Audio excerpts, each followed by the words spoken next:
let's say you go into you can do this in a room. It's quite fun to do it just when you're sitting in a room, like a room, maybe your bedroom. You can sit there and just sort of meditate on it and think, okay, if I wanted to spend 10 minutes making this room better, what would I have to do? And you have to ask yourself that, right? It's not a command, it's like a genuine question.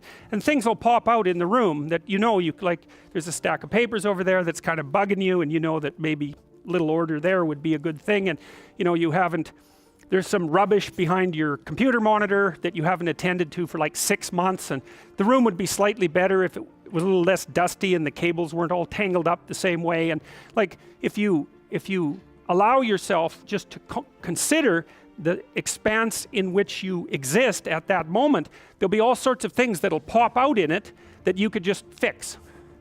And I might say, well, if you were coming to see me for psychotherapy, the easiest thing for us to do first would just be to get you to organize your room.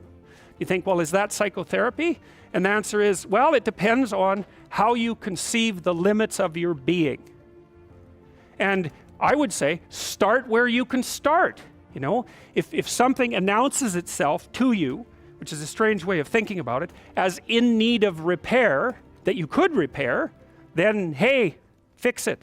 You fix 100 things like that, your life will be a lot different. I often tell people too, fix the things you repeat every day, because people tend to think of those as trivial, right? You get up, you brush your teeth, you have your breakfast, you have your routines that you go through every day. Well, those probably constitute 50% of your life. And people think, well, they're mundane, I don't need to pay attention to them. It's like, no, that's exactly wrong.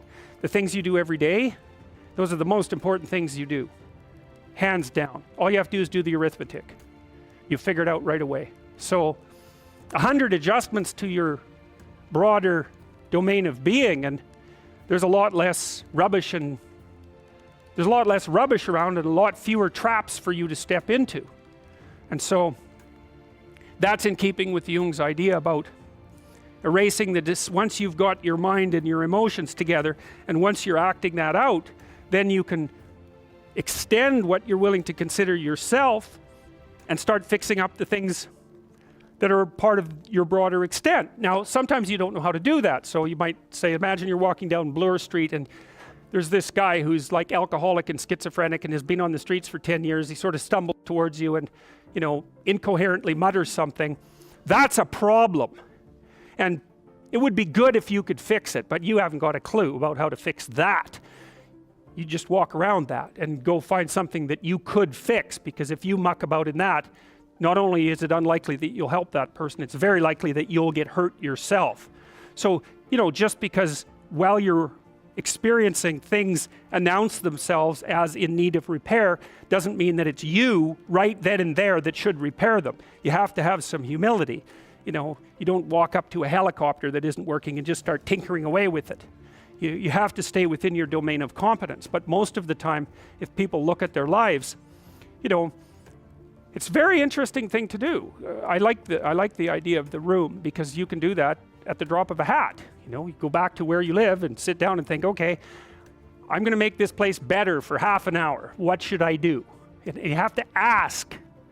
And things will just pop up like mad. And it's partly because your mind is a very strange thing. As soon as you give it a name, a genuine aim, it'll reconfigure the world in keeping with that aim. That's actually how you see to begin with. And so if you set it a task, especially, you have to be genuine about it, which is why you have to bring your thoughts and emotions together, and then you have to get them in your body so you're acting consistently. You have to be genuine about the aim, but once you aim, the world will reconfigure itself around that aim, which is very strange. And it's technically true. The best example of that, you have all seen this video where you watch the basketballs being tossed back and forth between members of the white team versus the black team, and while you're doing that, a gorilla walks up into the middle of the video and you don't see it. It's like, if you thought about that experiment for about 5 years, that would be about the right amount of time to spend thinking about it. Because what it shows you is that you see what you aim at. And that, man, if you can get one thing through your head as a consequence of even being in university, that would be a good one. You see what you aim at.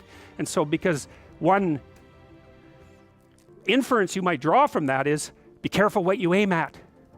right? What you aim at determines the way the world manifests itself to you. And so if the world is manifesting itself in a very negative way, one thing to ask is, are you aiming at the right thing? Now, you know, I'm not trying to reduce everybody's problems to an improper aim. People get cut off at the knees for all sorts of reasons. You know, they get sick, they have accidents. There's a random element to being, that's for sure. And so you don't want to take anything, even that particular phrase, too far. You want to bind it with the fact that random things do happen to people, but it's still a great thing to ask.